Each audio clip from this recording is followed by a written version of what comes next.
What's going on, guys? Welcome back to another video on my channel. It's been like a month since I posted a video. The last video I posted was my life update, as you can see probably from the suggested videos down below, or just on my channel in general. But yeah, this video today is going to be mainly about my dad's story.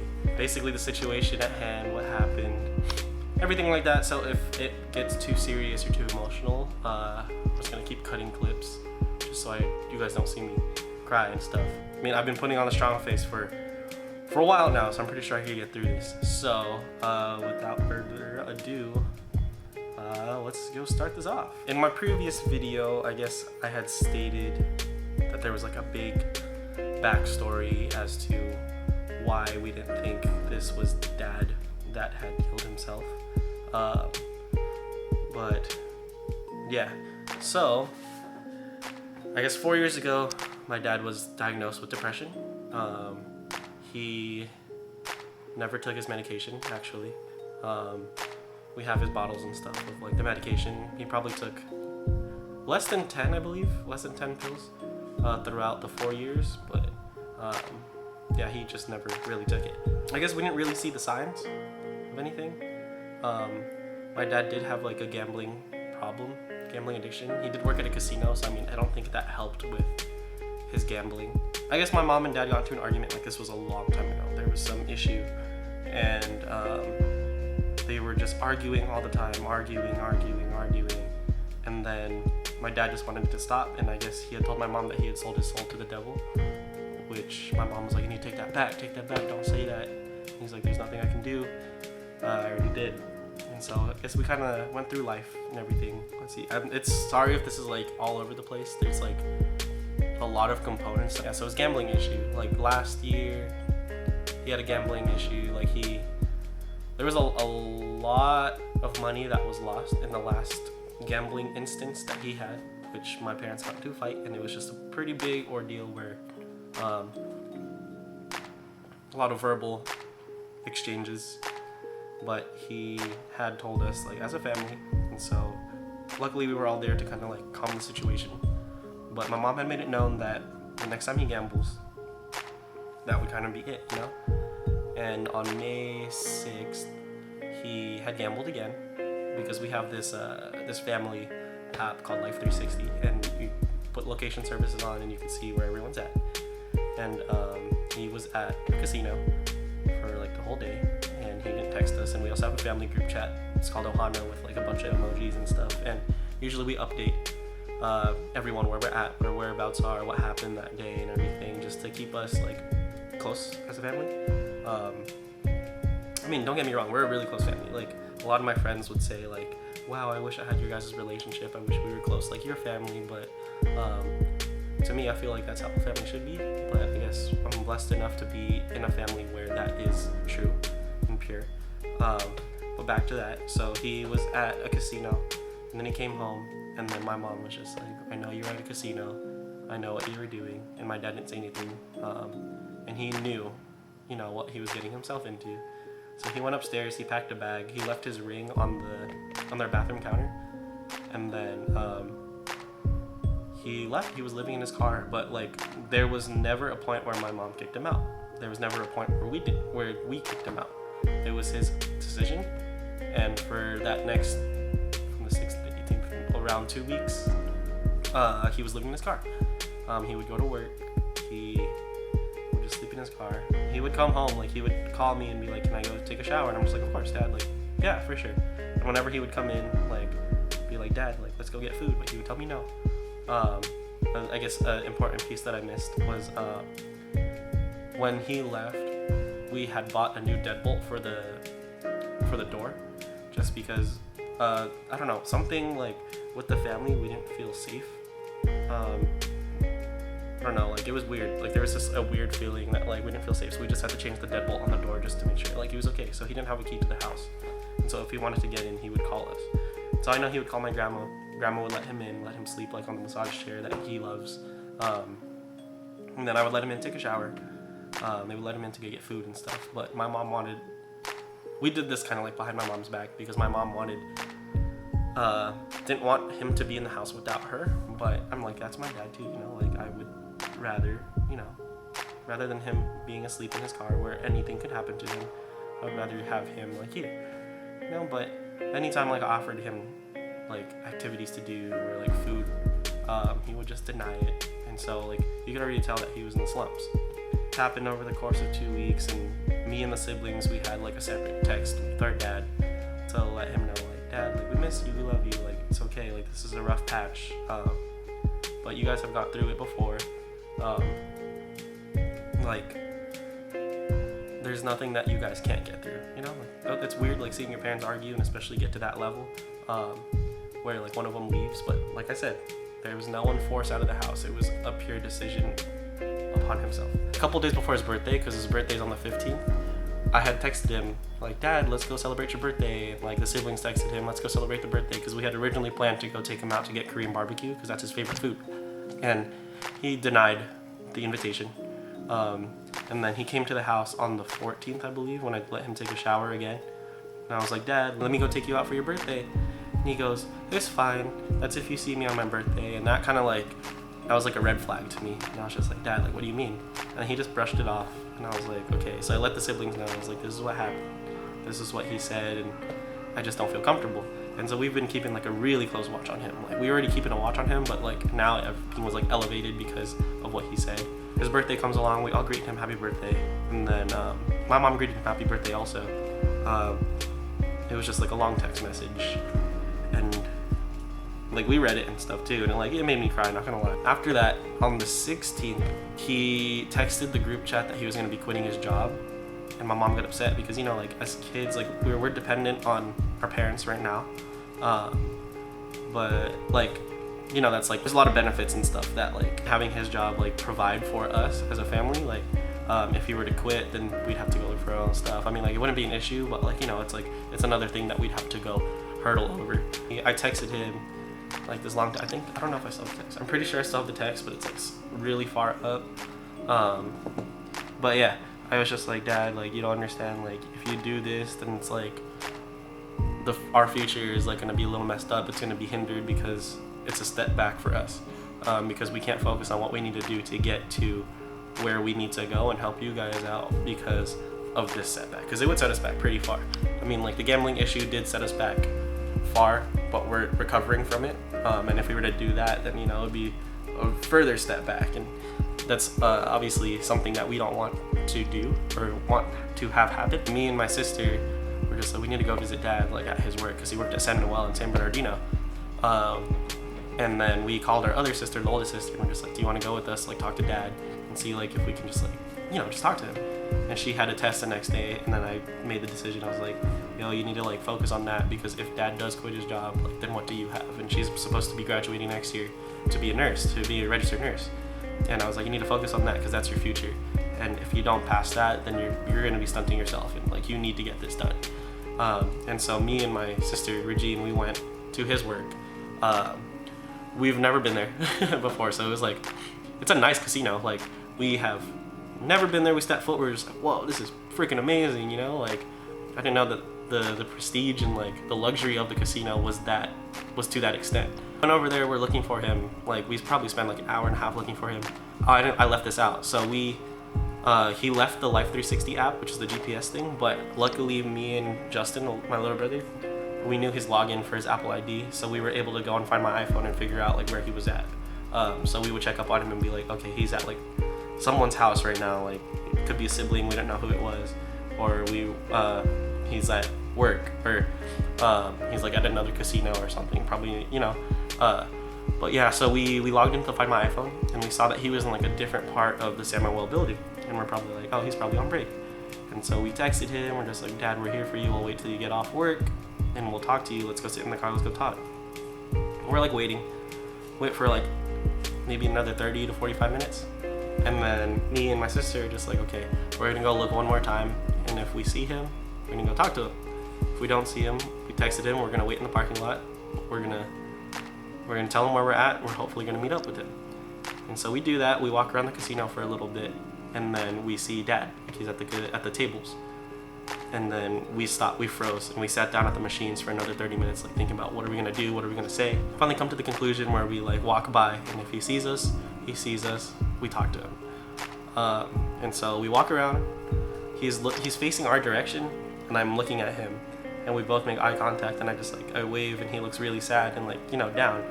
And I'm like, Dad, me and her go up to him, we're like, Dad, like, we're here, what time do you get off? And he's like, I get off at like 3:30 a.m.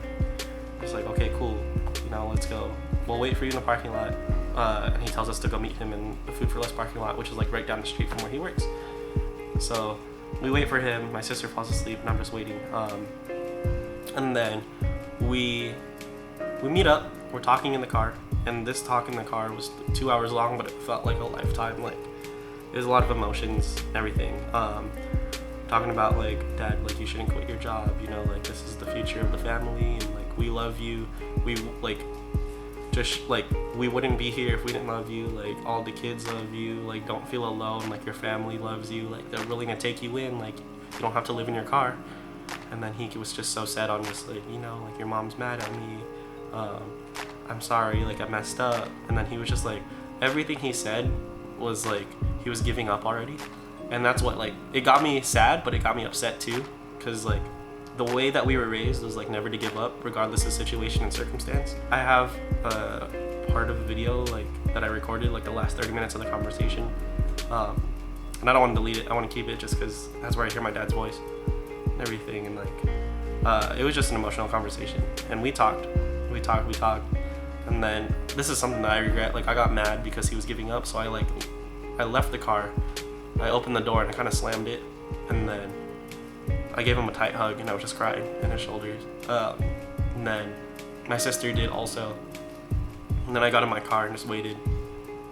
And then I guess he told my sister that like, hug me tight because I don't know if this is gonna be the last hug. And so like, we're really like worried, you know? Okay, it's like a 45-minute to an hour drive to get home from where we're at.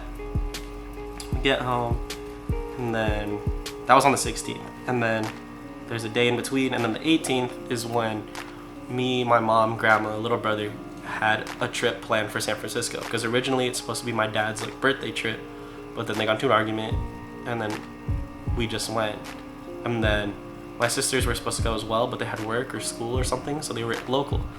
And so we left probably at like 2:45, 3 in the morning, and then we get a text from Dad saying, he's like, I just want to say like, I love you guys, miss you guys, I just want to go home.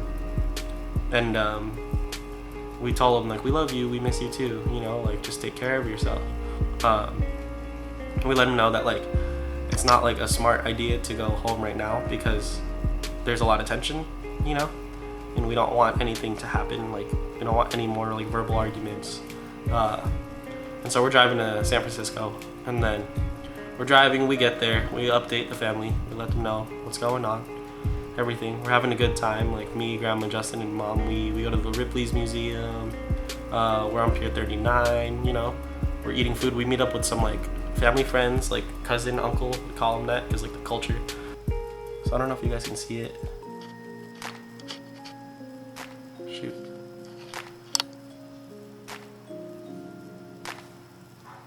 There's a text, but this is what it says.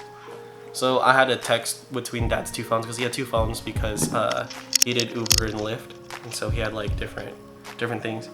But at 5:45 p.m. on the 18th, he said, "Always remember, I'll always love you." I was like, "Love you too, Dad. Be safe." And he goes, "I'm celebrating my 50th birthday," and this is on the 18th. Keep in mind his birthday was on the 15th. And I was like, "Where at?" And he goes, "After this, I'm going to sleep forever. Love you all." And I was like, "Dad, I don't know what you're planning on doing." And there was no text after that. So I screenshotted it. I sent it to the siblings. My brother's sitting next to me, and like, he just gets real quiet. And I'm just like, okay. And then within the next like 15 minutes, Noreen, the oldest sister, calls me. She goes, "What kind of deadbolt did you guys change the lock?" I'm getting chills right now. Sorry. I was like, "It's like a brass color." She's like, "Are you sure it's not gold?" And I was like, "It's brass. I know it's brass because I bought it." And she's like, "I can't, the key's not working." And I guess they checked the Find My iPhone thing, and Dad was inside the house. We're like, "How do you get in?" Because, you know, like he didn't have a key. And I will insert some pictures and stuff, but I guess he came through the garage. He broke the deadbolt on there and broke the chain, got in, replaced the deadbolt on the front door so no one could get in. So we're like in a panic, and so my sister calls the cops. And the cops come, and they call us to get permission to go open the door. And like, in mom's mind, you know, she thinks that he's just there. He just wants to be home. He's like asleep on the bed.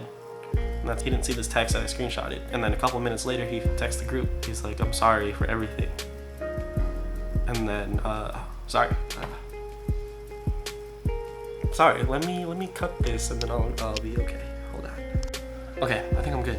Wait, so after all this, all that text and stuff happened, it's probably around like 7:30, 7:45. We go with our friend to go to, I forgot what it's called, but you go up to the top and you can see all of San Francisco. And we're up there, and then I get a call from the sister, Noreen. She goes, Dad's gone. I'm like, what do you mean? She starts crying. And I'm just like, shit, she said Dad's gone. I'm just like, okay, just like relax, you know, like it's fine. And like, it's hard because like, you know, it's through the phone. And so I hang up and we actually take like a picture up there and I put the smile on. And Justin's like worried, he knows something's wrong, but I can't tell him yet, you know? And it's really cold up there, so we go back to the car. We took 2 cars, so me, Mom, and then one of our friends was in there. And then the other car was Justin, Grandma, and then the other friend over there. And I look at Mom and I'm just like, Dad's gone. And she goes, what do you mean he's gone, you know? And I'm just like, Mom, like he's gone. And then she loses it, you know? They were married for 27 years, I believe. Yeah, 27 years. We were originally supposed to go get ice cream after that, but I was like, Mom, we need to go home. We need to drive home. I only had 2 hours of sleep. It's like 8:15, 8:30 now. And I'm just like, Mom, we need to go home. Like, let's go. And so we get in the car. We drive home. Longest 8-hour drive of my life. In the back right, I'll never forget this. I saw like my dad's silhouette like the whole ride. Like when because he cut his hair by himself in the bathroom. You could see the silhouette of his clean sides almost like this, and then he'd always have his hair like buzzed, like really short. And I saw that, and then he had glasses, and I saw the silhouette of the glasses frames also. The whole time going home, I kept getting a pain on my neck, and I couldn't breathe. We get to our uncle's house at like 5 in the morning because when my sister called, we had called like some family friends to go meet up with them because we didn't want them to be alone. And then I guess Dad texted his siblings and stuff like, I'm sorry for everything, and they were just confused, and that was it. And they all came to the house, and then they saw they were just waiting outside because no one was allowed inside the house. Basically on their end, because I left this out, Regina and Noreen, they couldn't get inside the house, and then they broke the door down. The cops broke the door down, and then when they went inside the house, when the cops went inside the house, they said that the parents' room was locked, so my mom and dad's room was locked. My sister had to go look for the keys. They found the keys, and they sent my sister down immediately. Later on, they see my dad being wheeled out in a body bag on a gurney. From what the coroner said, he had hung himself in the bathroom. And we all just like lost it. I didn't, like, not all of us cried, you know, like we're just like, what happened? Like there's too many emotions going on that you can't cry. I don't know if you guys have ever been put in that situation where like you have so many emotions that you can't cry. And it was just crazy. We didn't step foot inside our house till 2 days later, I believe. That's basically the story. There's a lot that happened. It's probably all over the place. Sorry if it's all over the place, but it's been 4 months, but it feels like it was yesterday. And it's something that like you'll never be okay with. You just get used to it. It's hard because you know there's 2 sides to every story. Like Dad, like his depression, and you know we didn't know like to the extent what his mental illness was or how bad it was. You know, and like after all this happened, that's when I realized like, wow, you don't know what's going on through a person's head. Like that's why it's like it's so bad to judge people so quickly, or like it's hard to read people because you never know what's going on through their mind. They could be like the happiest person. It's always hard being asked like, are you okay? Because you know you're not, but you just say you are, you know, just so just to avoid conversation, really. But now I don't mind sharing the story because I feel like when you share the story, you could potentially help someone that's in the same position. And there's a lot of people that are going through the same thing, you know? Like, there's a lot of people with like mental disabilities and mental illnesses that like we don't know. We only know the surface of, but there's a lot beneath it. It's hard being asked like, are you okay? And the hardest question for me is, how's the family doing? Because the last phone call that I received from my dad was the last time like I heard his voice was him saying, take care of the family, take care of Justin, because you're in charge now. And then he hung up. I'm gonna cut it because I don't want to cry. But anyways, that's a story. We did have a funeral for him. As you saw in the last video, we did get him cremated. He's in an urn. We have like a little wall. I'll show you guys again. So you guys can kind of see. There, it's a little dark, but he's in an urn, and then we have his pictures. All he wanted to do was come home, and that's what we did. We brought him home. When it comes to mental illnesses and like depression, like don't take that lightly. If anyone says they're depressed, or if anyone's just joking around like I'm gonna kill myself, like don't just bypass it, don't surpass it, just because you never know like what a person's going through. Like I can't stress that enough. Like in someone's head it could be something totally different. Like throughout this year alone, there's been a lot of like suicides and a lot of hangings that like have gone on, and you think they're the happiest people on earth. Depression's a bitch, 100%. Like I hate it so much. There was a point in my life where I was depressed too, probably like 4 years, and just felt like I didn't fit in, and I multiple times tried to take my life. But there's a reason why you're here. You have a purpose in life. It's already hard enough like having the depression and feeling alone, but feeling alone and people messing with you and clowning on you for being alone is the worst. But you don't realize the importance that you have in life and the importance that you have in other people's lives until you're gone. Like, well, for my dad's funeral and the viewing, probably looking down, it's just like, wow, like, didn't realize I met that many people. I say this a lot, it's hard, it's difficult, you know, but I know my dad's in a good place. He's watching over us. He's our angel, you know? There's things that, like, religiously that we believe in. Like I said, like, when he made the deal with the devil, like there was actually one time where he came over to the house and the dogs barked at him like they saw like a monster, and that's what kind of scared me. And then when they found my dad like hanging, all the lights in the house were off, and my dad hates the dark, and everything was off. And then the way that the door was broken down, it's scary to look at, like to think like dad was doing that. Something took over him and took his life. He came to the house and changed the deadbolt because my sister was here by herself originally because she was getting ready to go to work. And my dad was checking up on her, like he kept calling her, and was just like, are you okay, are you okay? And he got into the house and took the beating as to whatever was after my sister or something. Physically, he did his job to protect us. Now it's a matter of spiritual defense and guidance, and that's what his job is for us now. It's probably a long video, a lot to take in. Sorry I wasn't making like enough eye contact. I hope that this video opened your guys' eyes into a different side of mental illness and like depression, and got you guys like a better understanding of the situation, even though it was all over the place. It's no one's fault. There's no selfish act. It's not selfish for dad to take his life. It's not anyone's fault.